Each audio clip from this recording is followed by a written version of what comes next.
Where are they going? They mentioned a mage and... a name? So, Mr. Varka, are you acquainted with this Nicole? Or should I call her Mage N? Not really. We've never met, though she has come up in conversation. From what I've gathered, Alice kinda took Nicole under her wing. Taught her how to speak in a more ladylike fashion, that kind of thing. Huh. Hard to imagine Alice as an etiquette coach. Yeah. Alice is a larger-than-life personality, I'll give you that. But then again, that's why she's able to draw such an eclectic mix of people into her inner circle. If I remember correctly, being an interesting person is actually one of her main entry requirements. So, if you ever wanted to join the Hexencircle, I'm sure you'd both be eligible to apply. Hey! Don't go around making promises on Alice's behalf! I wouldn't dare. I'm just trying to paint a picture of the Hexencircle for you. Okay, sure. Anyway, since none of us have ever met Nicole, how are we supposed to find her? We can't just go up to every woman in sight and ask, "Hey, are you Nicole?" Maybe something she's wearing will give it away? Like, a windbloom pinned to her chest or something. Wait a minute. Alice never said Nicole was from Mondstadt. Oh, true. That would be... this young lady, then?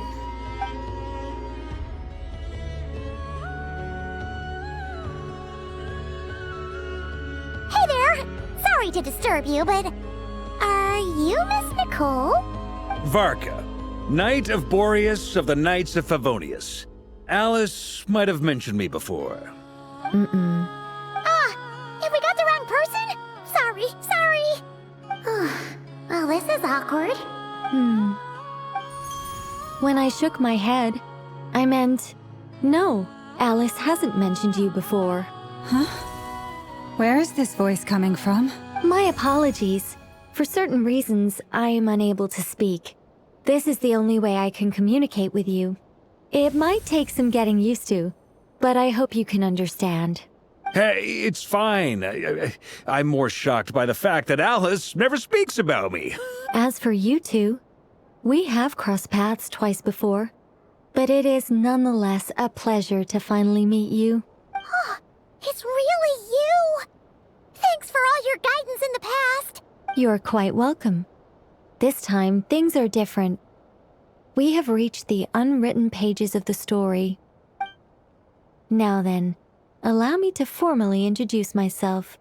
My name is... No, stop! Alice! I can't believe it! I had a whole speech prepared. I'd agonized over every single word. She always picks the worst moments to ruin other people's plans. I'm so sorry about that. Alice took the liberty of devising some bespoke self-introduction magic for each member of the Hexencircle, but I could have sworn I deleted all of the triggering conditions for it.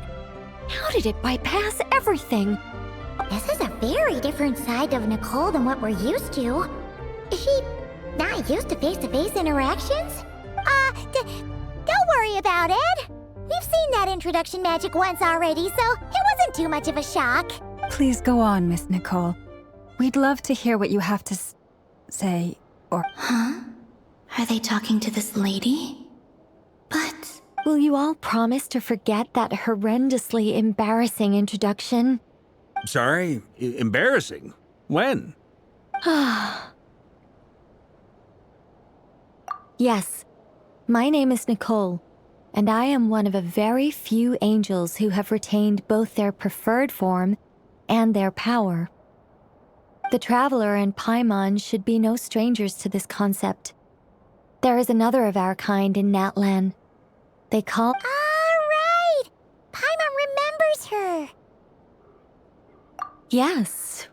Well, I have retained more of my power than she. It's because I don't have a long-term duty to fulfill. No. We'll be here all day if I get into the specifics. Moving on. If I'm not mistaken, you are here because you wish to learn how one might reach the moon beyond the sky. That's right. Is that something you can give us any guidance on? Yes, I do know a way. It began with the Hyperboreans, who lived after the War of Funerary Flame. Blank looks. Maybe I should start with the background of the war. Or maybe not. It shouldn't be an issue. I'll fill in the gaps for you when we have more time.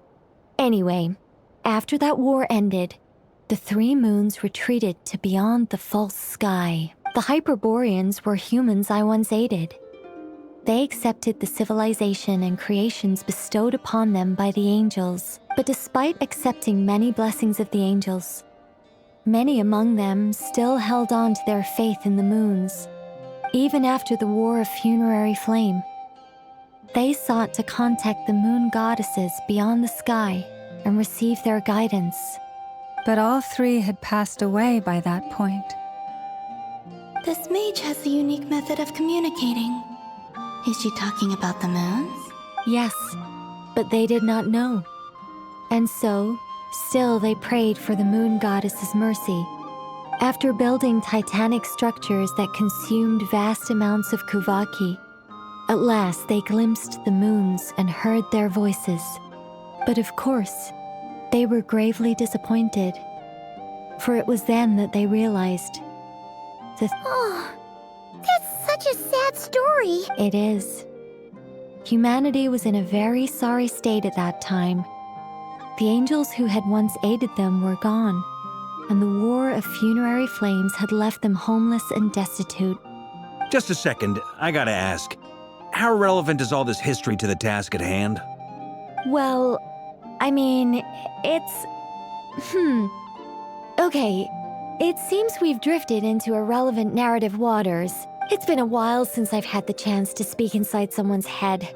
As soon as I got started, I lost control and the words just flowed out like a waterfall. What I'm trying to say is...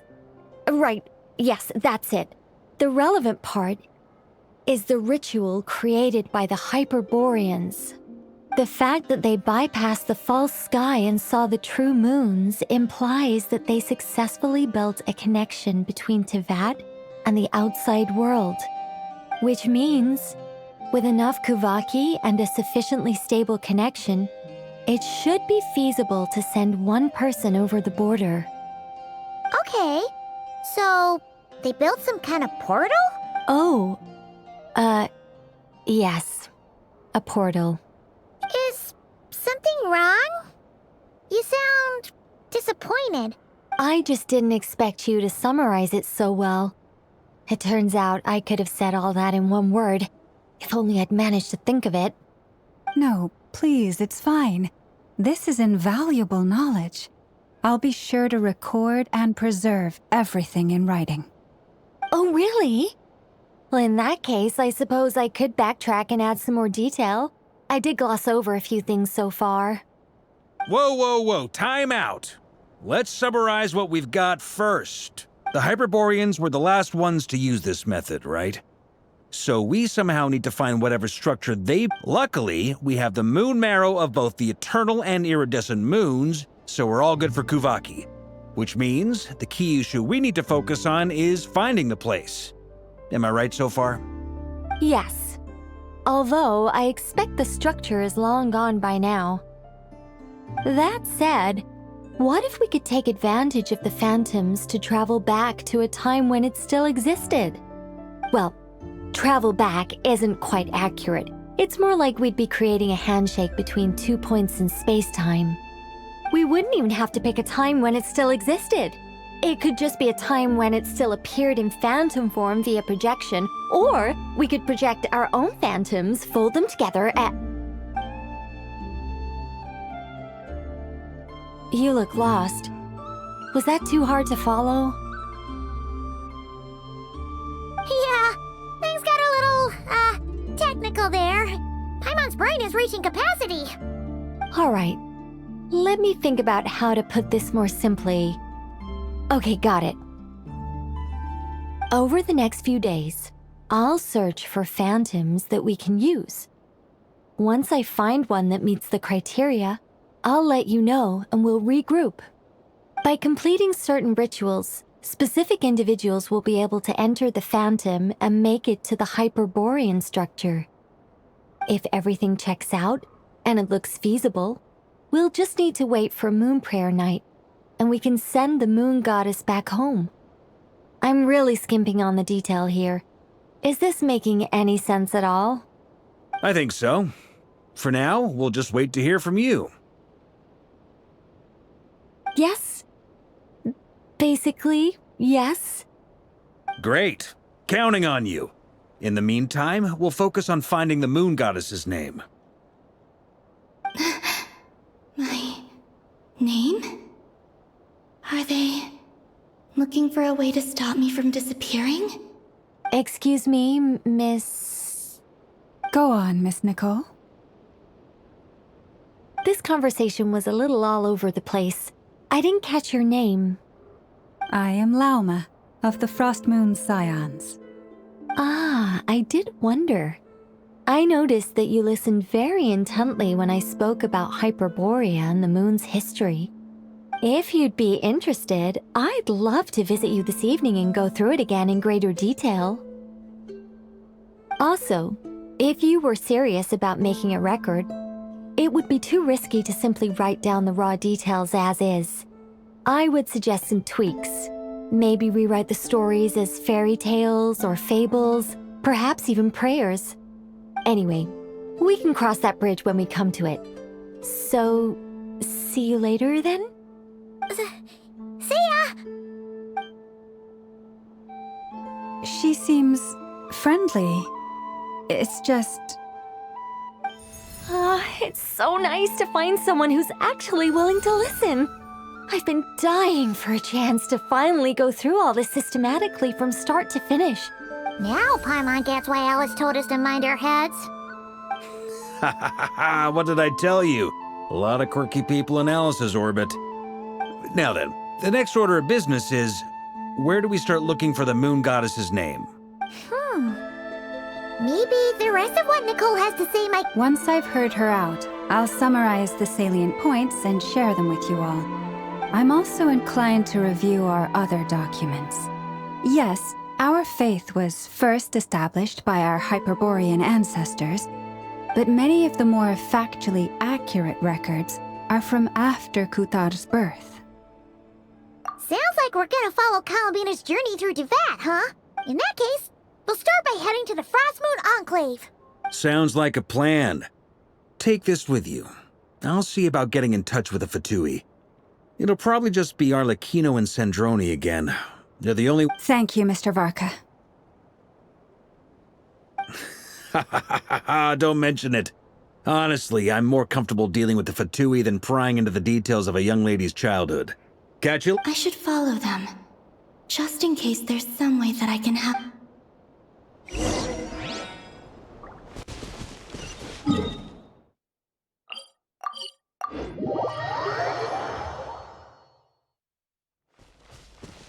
Merciless.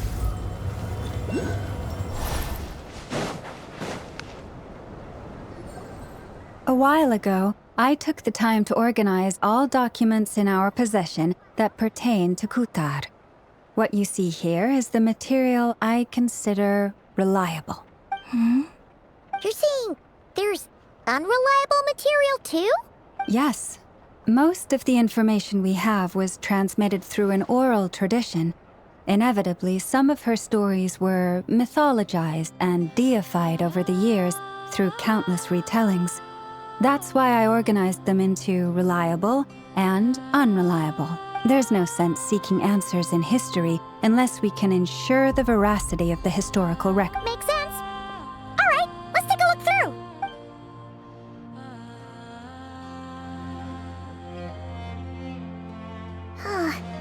Almost all these records refer to Kutar instead of Columbina. Although neither of those is her real name. What we can gather from these records is that the Frost Moon Scions worshipped her as a god. placing impossible expectations upon her. I cannot fault them for their earnest faith, but for all their devotion, worshipping her day in, day out changed nothing. I imagine that none of it resonated with Columbina. It wouldn't surprise me if, even back then, she had already begun to reject the name Kutar. Lama speaks the truth. When I heard them call upon Kutar with hope and expectation in their voices, they may as well have been calling upon somebody else. Well, that's a bit complicated. I looked at the level of detail, perceived authenticity, and how realistic their portrayal of Kutar seemed to be. Amongst the Frost Moon Scions of today, only I know of her existence, and I alone have spoken to her face to face. As such, I know that there are certain things she simply would never do. That being said, I have sensed some changes in her lately. Changes? Me? Oh, seems like this is getting us nowhere. For what it's worth, why don't we check the unreliable sources too? Sure. Give me a moment.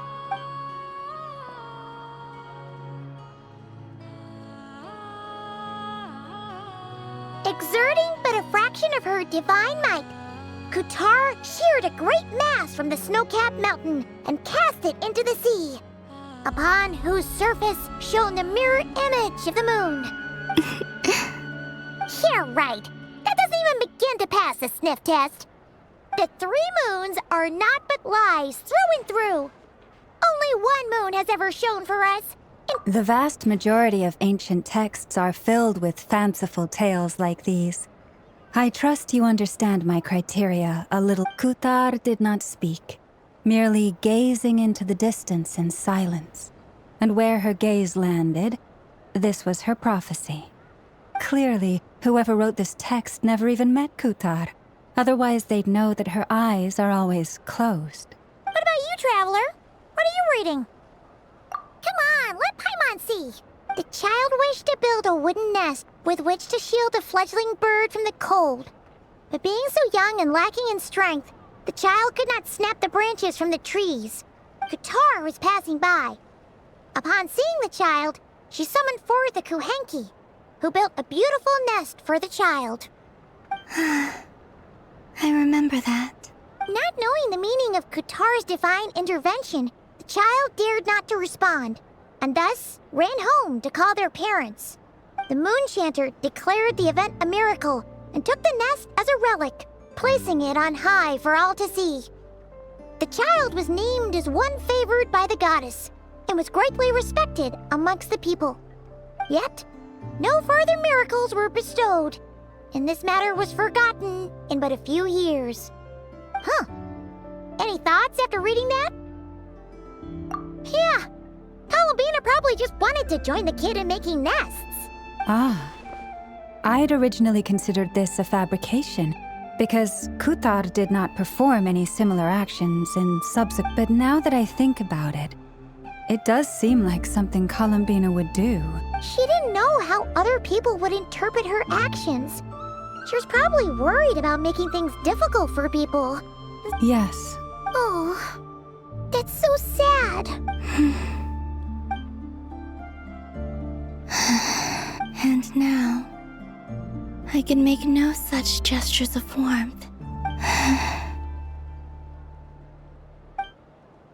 Still no name. That's a bit of a shame. But...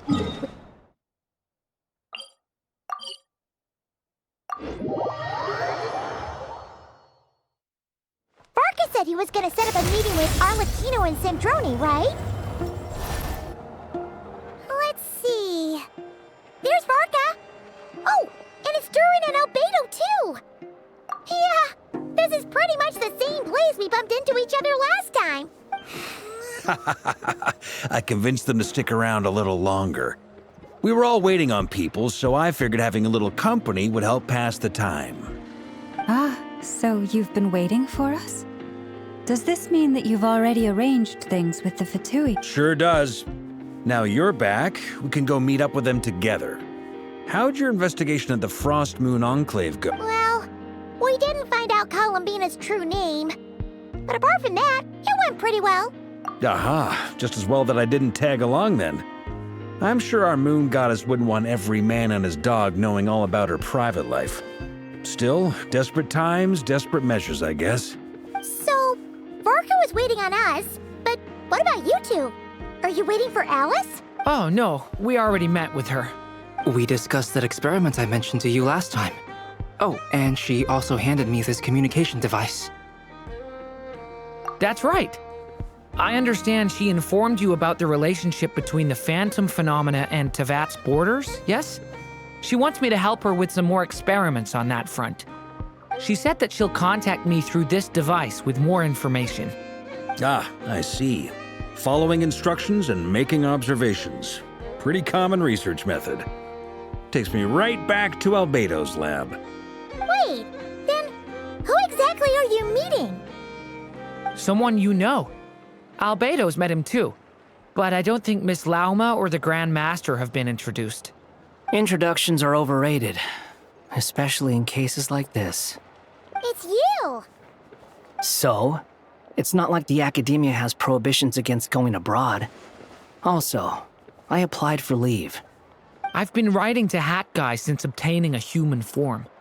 I've already brought him up to speed on everything that's been going on in Nodcry. Hat guy? Turns out, I actually have heard that name before. Oh? Then why did you react the same way I did?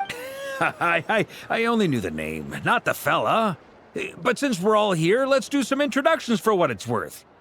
I'm Varka, Grand Master of the Knights of Favonius. Lauma, Moon Chanter of the Frost Moon Scions. And I'm a Driosh from the Vahumana Darshan of the Sumeru Academia. Hat Guy. Good to see you again, Mr. Guy. I believe we last saw each other on the boat ride here. Mind you, the only reason I came here is because there's someone I want to look into. Who's that? The Doctor, also known as Dottore, second of the Fatui Harbingers. From the tone of your voice, it sounds like there's bad blood between you. I was reviewing our archives and noticed that a lot of information about him was missing. Left a bad taste in my mouth. Dottore, or Zondik, as he was then known, once studied at the Academia, but he got kicked out before he could graduate. So the Harbinger's #2 man is a college dropout? Last we heard, he was planning something. We actually heard that a few times before, even coming to Nodcry, but we haven't seen a trace of him since we got here. He only appears when something interests him. For all we know, he might have left already. But the fact he did something here at all is worth noting. It'll fill a couple extra lines in his file. Anyway, we were just about to meet 2 of the other Harbingers. Want to come along? Sure. Even though they're Harbingers, well, they're old acquaintances of ours, so, you know, when you talk to them, I got it. The Frost Moon Scions' relations with the Fatui remain tense. In that case, we'll continue assisting Miss Alice with her. Good stuff. Everyone's having a fruitful time. All right, we better get going. I'll lead the way.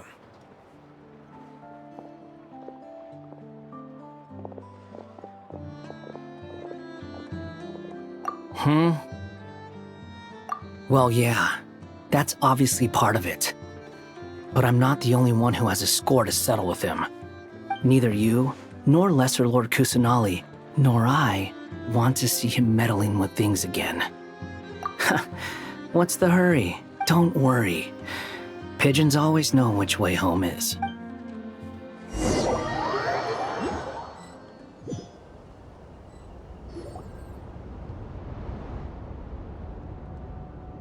You made it. Who is this? A scholar from Sumeru. They call him Hat Guy. Wait, this is the Academia representative you wrote about? He doesn't exactly look the part. I believe this will prove my identity. You'll notice it bears the seal of the Sanctuary of Surasthana. Well, what do you know? So it does. All right. It's fine. I expected as much. What? So as I mentioned in my letter, the Academia's got its eyes on Dottore, but this matter remains top secret. Apart from those assisting in the investigation, the fewer people who— If anyone asks, I'm here in Nodcry to pursue my personal academic interest. Gotta say, Marka, you did pretty well to keep all this under wraps for so long. you flatter me. Where do I even start? Remember that time we fought Rerir at Star Sand Shoal? He sure let me have it then, didn't he? I'll bet Dottore had that all sketched out. With them, he could not care less about us if he tried, but hey! The feeling's mutual. Does Dottore really strike you as the sort who values his relationships with— Fair point. Definitely not. Which is why I always keep my guard up whenever he starts making suspicious moves. To that extent, our motivations align. Now, back on topic. In the wake of the Reikir of Solnari episode, Sandrone and I grew suspicious about Dottore's complete inaction during the entire affair. So He never lets anyone in on his plans. The more he cares about something, the more secretive he gets. indeed, perhaps he believes that by keeping a low profile, he can avoid trouble. But that trick isn't going to work on his colleagues. Yeah, I mean, he's been researching the ancient moon's remnants. And he's been trying to get his paws on the moon marrows. Oh, With this in mind, I returned to Snezhnaya and relayed my thoughts to Her Majesty the Tsaritsa, entreating her to have him recalled. That's pretty direct. Did the Tsaritsa agree? Yes, I made it abundantly clear that the Fatui's business in Nodcry is almost concluded, and we do not need 3 harbingers in this territory. Her Majesty concurred. Accordingly, Dottore has returned at her orders. I imagine he is continuing with experiments, which no one besides he would ever have any interest in. common sense might mean nothing to him, but he's not stupid. He knows that no good can come from opposing the Tsaritsa. Smarts alone won't get him all the way. He needs the Rooster's resources and Regrator's Mora, both of which the Tsaritsa can strip from him by waggling a finger. But doesn't he have a track record of publicly following orders while going against them in private? He probably has it down to a fine art by now. Wouldn't put it past him. We worked together on a research project once. Only briefly, but it was enough to show me that we're fundamentally different people. He has no interest in doing things methodically, stage by stage. His thoughts jump all over the place, and the moment his curiosity is satisfied, or he gets the results he wants, he disappears. The only similarity we share is that, once we set our minds on doing something, we will see it done, whatever it takes. Well, we definitely saw some of that in your battle with Rerir. You got so competitive. Ugh, do not remind me. Then I believe we all concur. Dottore will not simply give up. Fantastic. Now this is turning into a whole day of unpleasant memories. Ugh. Are you talking about the moon marrow stuff? He also strikes me as the kind of person to disregard experimental regulations, ruin all the equipment, and go way over budget. Then leave the first person he can find to deal with the fallout. Exactly. This one time, he was running some high-temperature experiment and the substance exploded. But does he care? No. He orders his subordinates to open the device so he can observe the results, which causes the gas inside to leak out. That gas was poisonous. If I hadn't been there, who knows how many people might have died. And after all that, he left while I was still cleaning up after his mess. What a waste of time, he said. Waste of time? The nerve! He wasted my time! You've been bottling that up for a while, huh? Hat guy, I must say, you seem awfully familiar with internal Fatui affairs. Especially when it comes to Dottore. Thank you, Lady Harbingers, for providing such valuable information. I have no other questions for now, so I'll be on my way. Wait, what? You're just gonna leave? You're welcome to join if you want. Ugh. Just when Paimon thought he'd finally mellowed out. He makes quite the impression. I'll say. I've met tons of headstrong people, but not many of them would join me in bad-mouthing Dottore. Anyway, back to the main agenda. Barca, you said that Columbina has gone missing? Or rather, disappeared. Yeah. We're working on building a connection between her and this world. The simplest method is to find out her real name. I've actually asked her that question before, but she said she didn't know. Considering our relationship, As far as I recall, she was never dispatched by Her Majesty to claim a gnosis or anything like that. That Tsaritsa's plans had long contained a place specifically. I always thought that was weird. What could she do that the rest of us couldn't? Knowing what we do now, it's probably something related to Kavaki, right? More than likely. When she first arrived, Columbina would often go to Her Majesty and ask when she could start the task assigned to her. But Her Majesty always gave the same reply. The time has not yet come. So she spent her days in Snezhnaya doing basically nothing. The Tsaritsa has summoned a beautiful blind maiden to be a harbinger, giving her the third seat by virtue only of her enchanting voice. It was a dumb and stupid rumor, but the reality of the situation made it hard to refute. And what happened after that? I imagine she stopped caring. She no longer seemed to care why she had been recruited, and Her Majesty never gave her any missions, so she just continued to sing in the flower garden. For my part, I was busy. So busy, in fact, that watching someone be that idol had me fuming. That she had long been used to a life of other people claiming she was needed.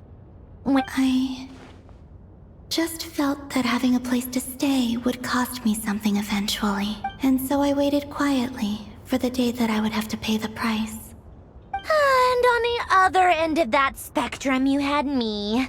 Someone once told me that I had the lousiest work and the toughest luck. That's a good way of putting it. I forget who said it, but those words have always stuck with me. But you've done your job exceptionally well all this time. Because at heart, you are— What is it? Something come to mind? That makes sense. Nothing screams "you are needed" like your name shouted from across the town. Well, good luck with it. But if you ask me, Columbina is still the most shoutable name. I'm just so used to it now. After all the arguments we've had, I can't be bothered trying to remember another name for her. Nor I. Sandrone. Harlequino.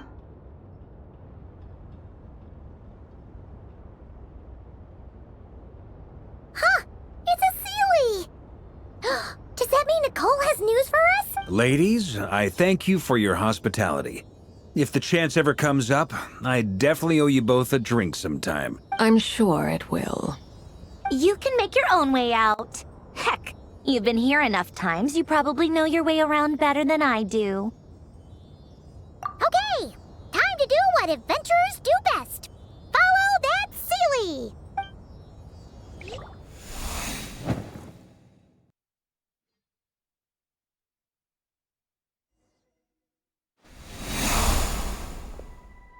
Here you are.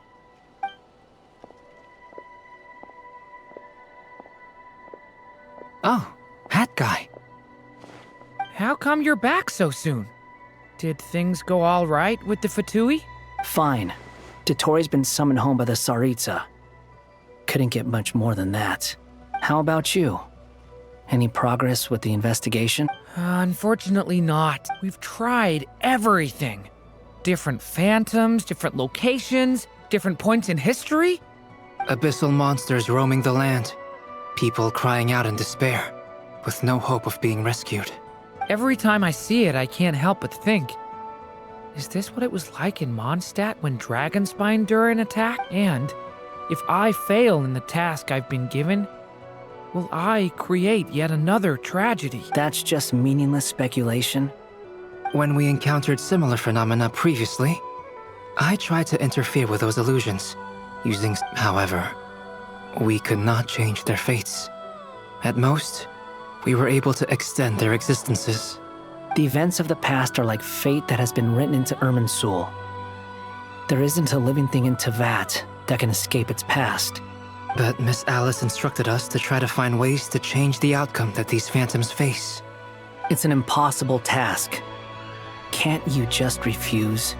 Since she asked us to do this, I feel like it can't truly be impossible. Or if it is, well, mages can make the impossible possible. I could not have been born as Durin otherwise. But you also said that your past 39 attempts were fruitless. That's true. But you're still going. Yes. After this many futile attempts, surely you realize that you're not doing this because you still believe what some mage told you. It's because you want her hypothesis to come true. So, think for yourself about what you want to do. As long as you don't believe it's futile, it isn't. Yeah. Previous experience indicates that we cannot touch the phantoms, which limits the effectiveness of our interventions. If we want to clear this hurdle... Same thought here. Following the same rules means repeating the same failures. So you mean we need to figure out a way to make contact with them? Yes, and I suspect that's something only you are capable of. Everything in Teyvat is logged in Irminsul, but the withering that once occurred in Sumeru was a sign that the Great World Tree was being... This corruption allowed things that should not have existed in Teyvat to appear. This is tantamount to rewriting reality to an extent. You're saying abyssal power might be able to affect those phantoms? No one's ever tried it before. If you're gonna try it, it'll take courage. And you have to be confident that you can control it. Is anyone there? Has anyone seen my daughter? She's missing. I have to find her. I hear someone inside. Spargana?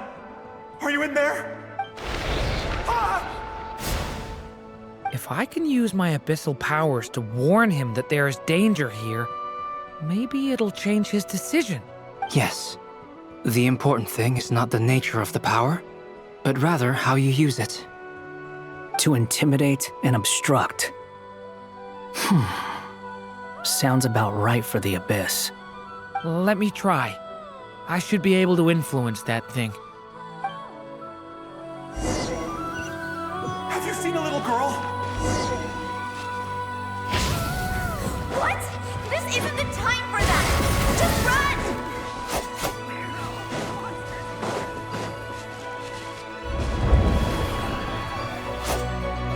I hear someone inside. Spargana? Are you in there? I don't want to die!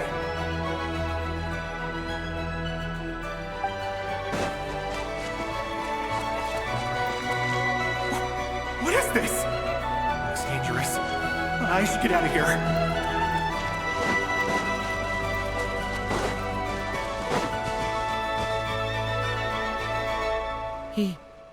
He really left. Don't celebrate too soon. Follow him. Monsters approaching from the front. You need to stop them and create an opportunity for him to hide.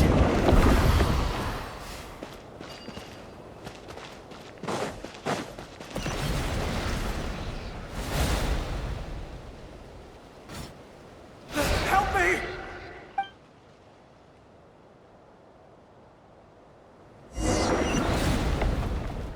Monsters approaching from the front. You need to stop them and create an opportunity for him to hide.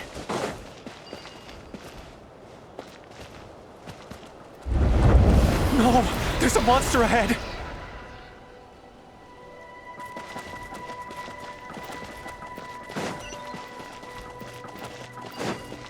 Wait, is that the barrier I saw earlier? Why is it appearing now? It's as if someone's controlling it.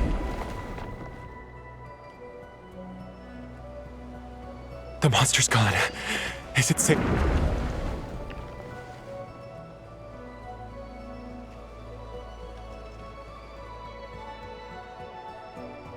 The barrier's gone too. Anyway. Quickly!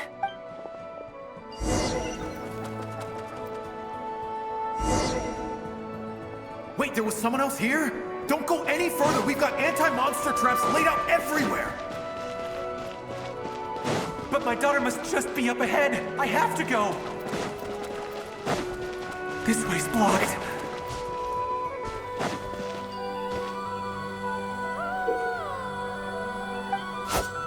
We might be able to use the explosive.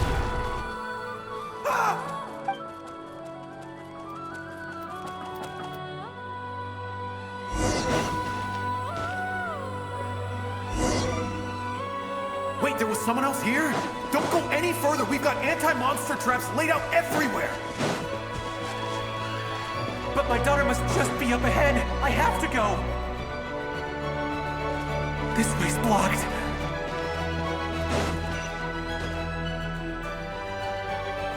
We might be able to use the explosives over there, but we need to take care not to hurt him. I'll use the barrier to keep him at a safe distance. This barrier seems to be helping me somehow. Hey, wake up! Oh, no good. Gotta keep moving ahead.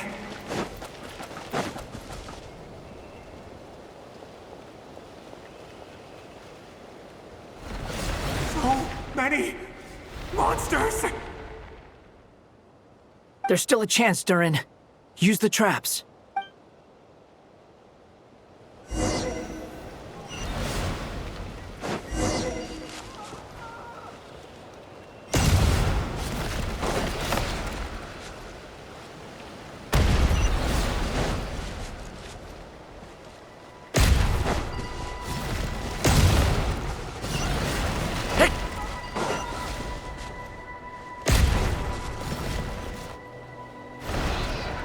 Help me!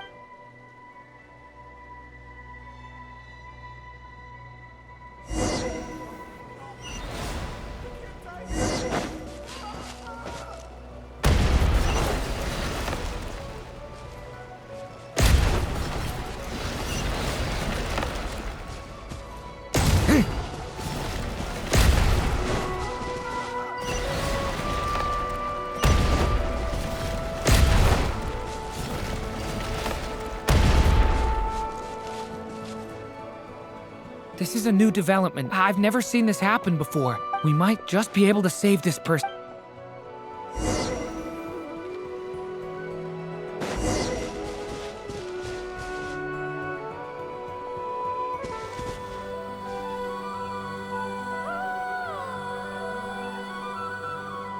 Hello there.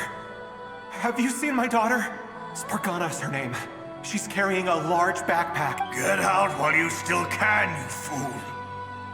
You won't find any But I can't just leave her here. She must be so scared. Sorry. Wish I could help, but I haven't seen her. Okay, if I do find her, I'll get her to shelter and come back for you. Don't bother. I've got nowhere left to... What's that noise? Monster! No, if he goes inside, he'll be walking into a trap. Let's try this once more. This time, we have to...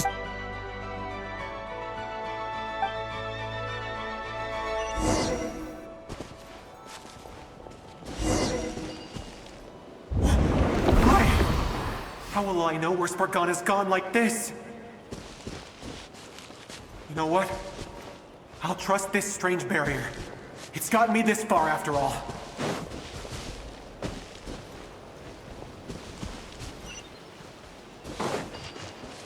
What? Spargana, are you there?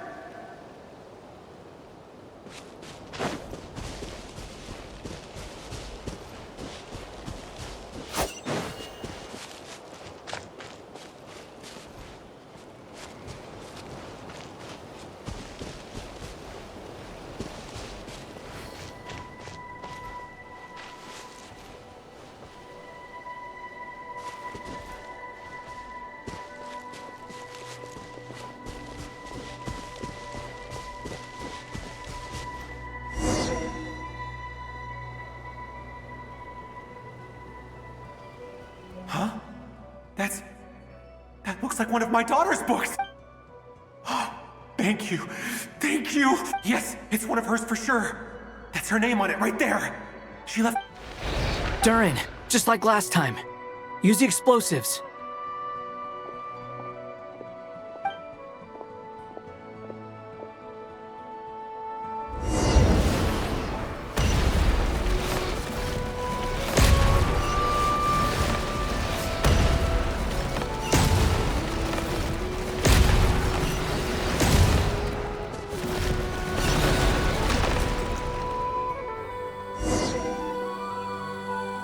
It won't work. There's not enough left. If he makes it in, he'll die. But then, this clue could be the key to him finding his daughter. It might not be the only one. Better he misses that clue than loses his life. I guess...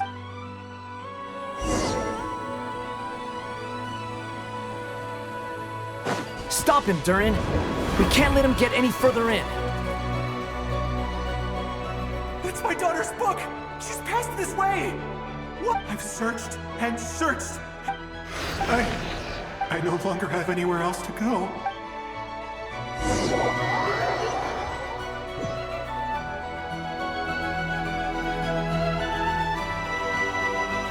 I'm sorry. He refuses to go anywhere else. Whether he opens this door or not, all that awaits him now is... Albedo? Hat Guy? Let's try one more time. I don't know how we're gonna do this, but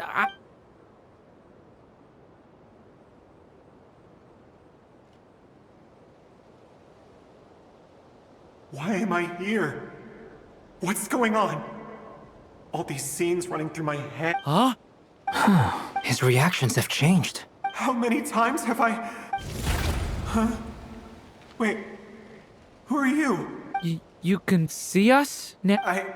I feel like I always could, but that I only just realized you were there. I'm sorry, I don't know how to describe what I'm feeling, but you were the ones guiding me using that marked barrier, right? I haven't done anything yet, but those monsters, those deaths, they feel like memories. Like things I really did experience. I won't find my daughter. In fact, I'll ultimately die trying to find her. Isn't that... Well, no, it isn't. Yes, it is. Even so, we're trying to find a way out of this. You've not seen my daughter either, have you? It seems she really isn't here. I'm sorry we couldn't help you.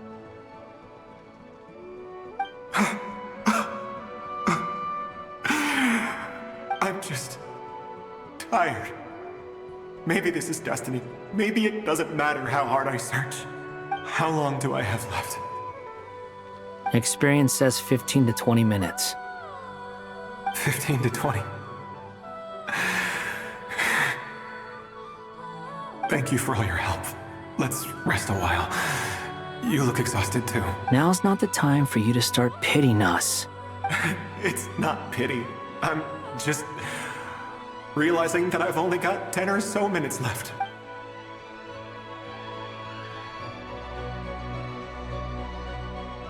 You say you're from Mondstadt, yes? A place with windmills, where people enjoy limitless freedom? And you're from Sumeru, where they've built an academy into a giant tree? Yes. It seems you've never heard of either place. Those names are unknown to me, I'm afraid, yes. Have you heard of Hyperborea? I have, but I heard that it was destroyed in the distant... I see. That was where my ancestors once lived. What about Delphi Pytho? Was it later rebuilt? I've never heard that name. Then what about Sal Vindagnir? I have seen that name on stone tablets on Dragonspine. But I'm afraid the only things left of that place are its ruins. I see. Sure enough, there was no way to turn this around. I'm sorry. I was the one who asked to chat, but it seems like we're too many ages apart. There's barely... It's all right. We did hear something new, at least. From how you speak of your lives, things must be going all right for you, I guess. They are. Mondstadt is a place of freedom and happiness.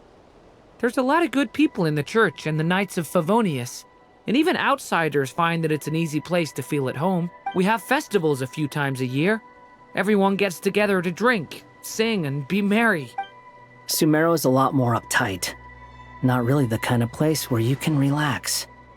It's a nation fraught with problems wherever you look. But if all you want in life is to seek knowledge, I guess it's pretty much paradise.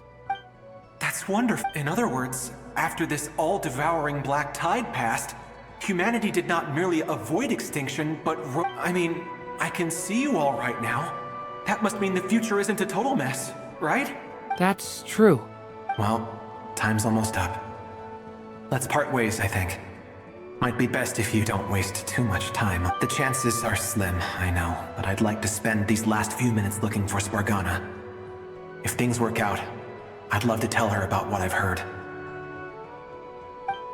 May we meet again. Well, or not, most probably. In that case, may your wishes come true.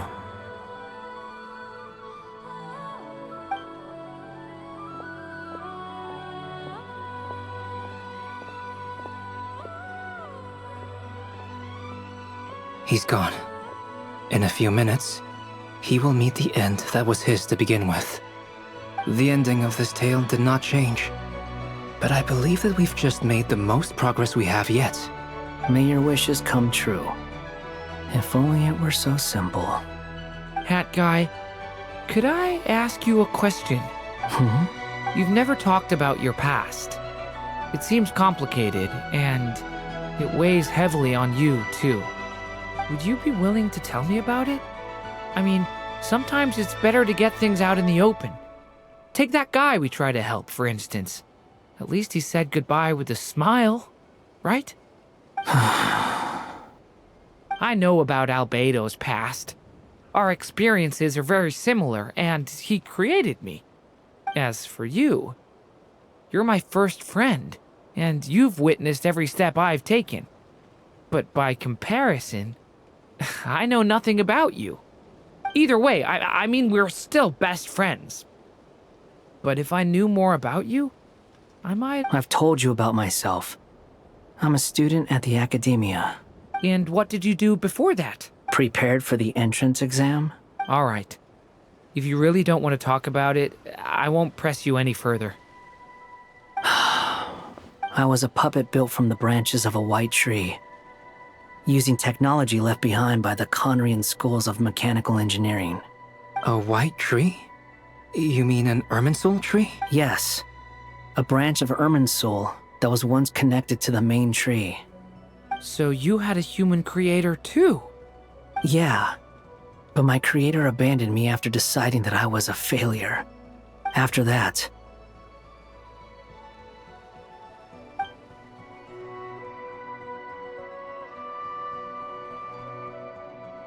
Durin. Resisting the influence of the Abyss, suppressing the urge to destroy, trying to do the right thing. None of these things are easy. But no matter how hard they are, trying to rewrite past wrongs is far harder. You asked me if you would create a new tragedy if you failed. I told, but the real answer is, yes, you absolutely will. That guy. But at least you've got people here to help steer you away from the wrong path. So, just keep aiming towards the light. I will. I promise. All right, break time's over. Hello? Durin speaking. Hello, friends, it's me. What have you been up to, I'm detecting some unmistakable fluctuations here at the border. The amplitude isn't particularly high, but they're completely different signals from the ones before, and the scale is comparable to those I've detected previously. Alice, we were unable to save that person. However, he appears to have retained a portion of the memories gained through that cycle, and was able to hold a conversation with us. I see. Well, that is rather odd indeed. It definitely merits further attention. Could I trouble you to keep trying the same approach? I need to gather some more data. Counting on you. I should probably have Nicole come and check this out as well.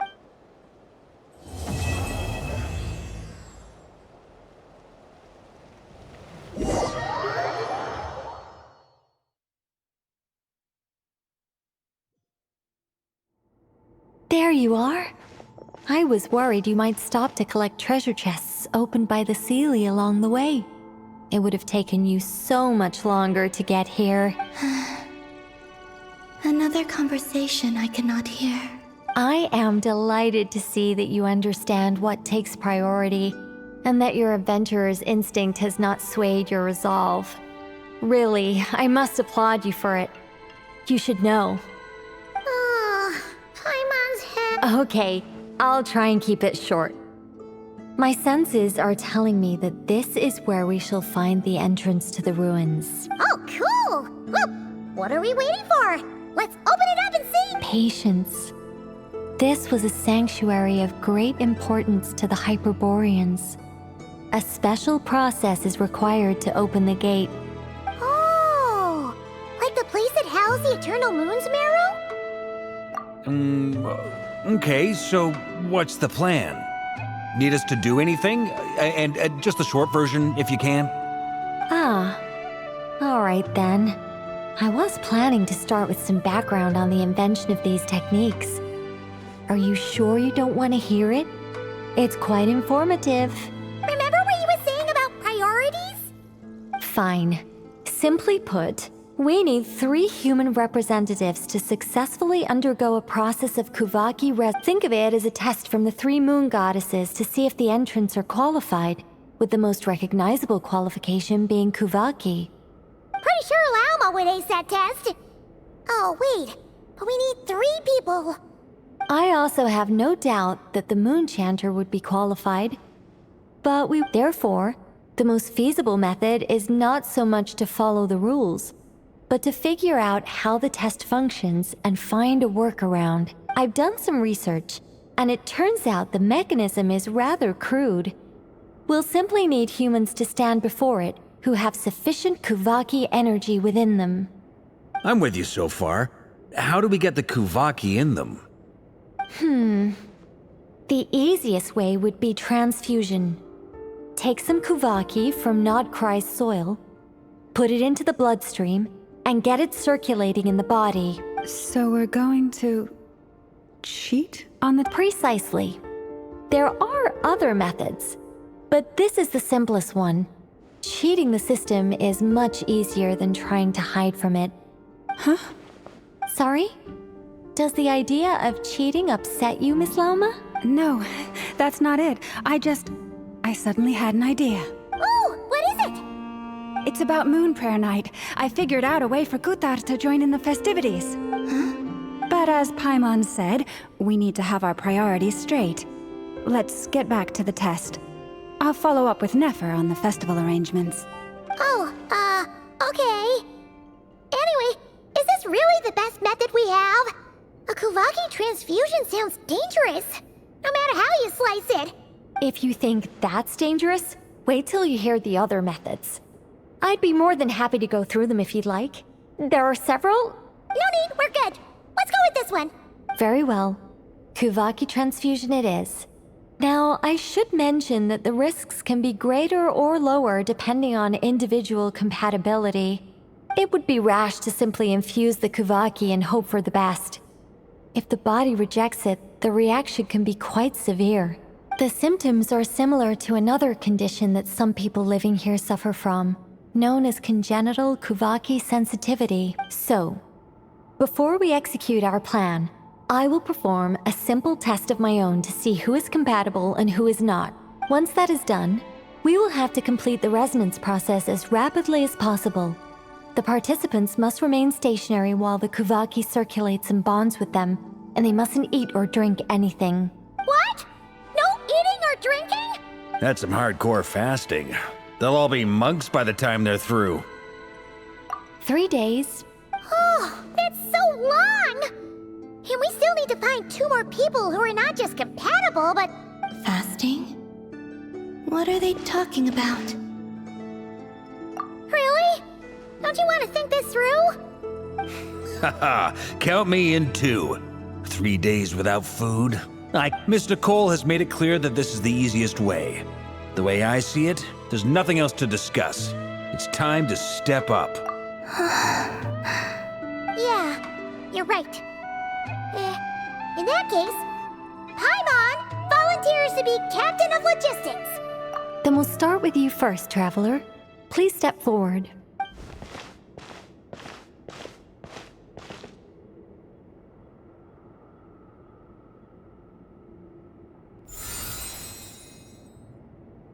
How's it going? Do you feel anything? How about now?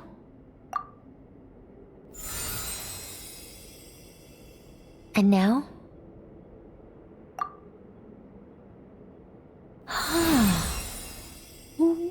What about now? You guys, it's not a competition, you know. All right, I'm officially impressed. Even as a descender, you can withstand far more than I imagined. It's like I summoned a giant stone titan to arm wrestle you, and your arm hasn't even moved an inch. In my last attempt, I infused 5 times the amount of Kuvaki required. Yes, safe to say, compatibility won't be an issue for you. You're eligible to join. You're next, Mr. Varka. Sure, you're... All right. I'll start where we left off. 5 times the required Kuvaki dose. Whoa, whoa, whoa, hey, wait a minute. How's it going? No, not great. I kinda wanna puke. Feels like I've been drinking too much. A few bottles of wine, then a big stein of Dark Horse. You think this is funny? I just lost to a young lady in an arm wrestling contest. I'm never gonna live that down. My apologies.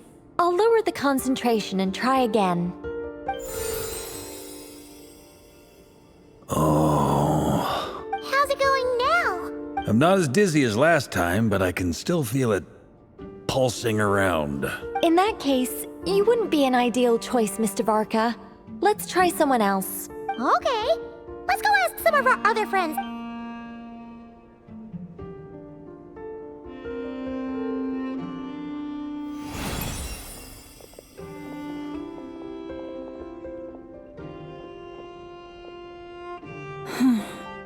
No surprises here, Miss Moonchanter.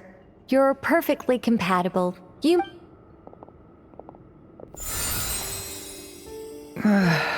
I'm getting a slight headache. Shame.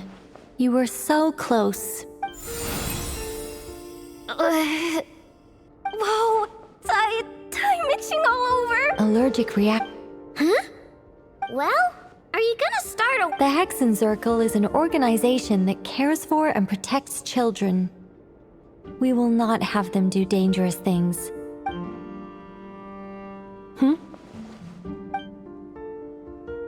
Is something that The candidates have to be human. I guess that rules me out too. Huh. Everyone except the Moonchanter got beaten. Guess I don't need to feel so bad after all. Perhaps I could ask for volunteers among the Frost Moon Scions. I'll see about talking to some trusted Lightkeeper colleagues. Itlua springs to mind. In fact, I think we had some former Frost Moon Scions join our ranks recently. Can you give me the scientific explanation for how the test works? I can probably make some kind of test bot. Then we can just zip through Nasha Town, going up to people and pressing a button to check their status. Wouldn't that be way easier? No. Wow! No elaboration for... How about I contact the Knights of Favonia's garrison in the Wave Chaser plane? Strange. The Moon Goddess is clearly revered by many people. So why is she on the brink of disappearing? She mentioned that the world has rejected her from the very beginning. And when we fought the Rakier of Solnari, it seemed like she exhausted her power for... Also, I'm not sure revered is the right word for how people feel about her. Gratitude, certainly. For my part, anyway. It's basic reciprocity. She helped us, so she deserves our help in return. Yeah. even though she looked like she didn't care, she still saved a ton of people, including me. A review of the relevant data leads me to conclude that Miss Columbina is a good person. Yep, you bet! They really think so? I'm super surprised that Columbina isn't her actual name, though. I think it really suits her. It's light and graceful and... Yeah, I know, right? Unfortunately, that's not our decision to make. Columbina. That was the code name the Fatui gave me. But it also came up in the song I heard when I was born. But... is that really all there is to it?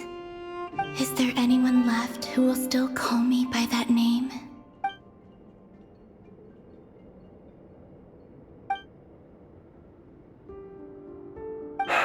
Moon Prayer Night is getting closer by the day. We're running out of time. We need to look for other candidates. Then allow me to try. Huh? What are you doing here? You contacted your friends via the Adventurers Guild. Sandrone has been keeping an eye out for something like that, so she informed me. Since I have the ability to accommodate a moon marrow, I should prove to be a suitable candidate. Arlecchino. When can we begin? I see. We can begin right away.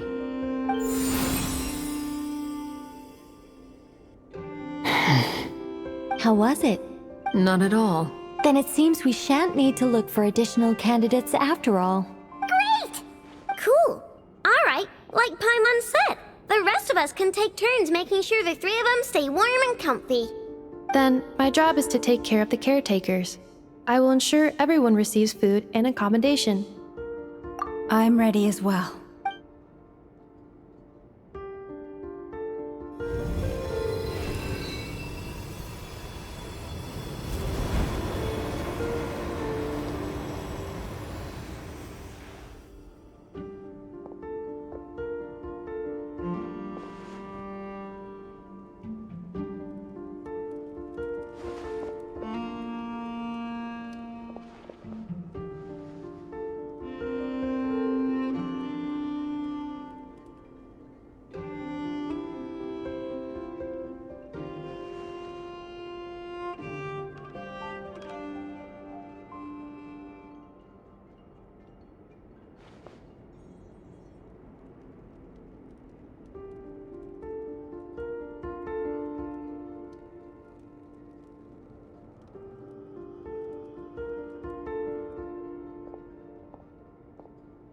The work is done. The sacred scroll shut. The stars grow dim, the people silent. The white sun sets, the silver moon rises. O path to the temple, appear now before us.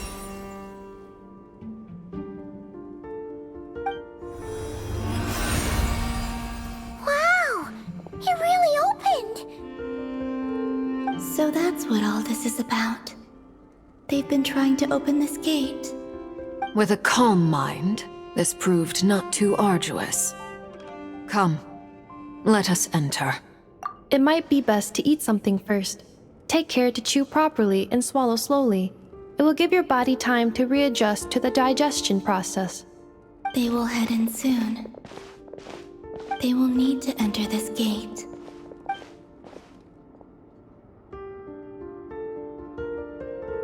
Huh? I cannot pass through. Is it because I have no physical body? It has been 3 days. My strength is all but completely faded. Can I really hold on until Moon Prayer Night?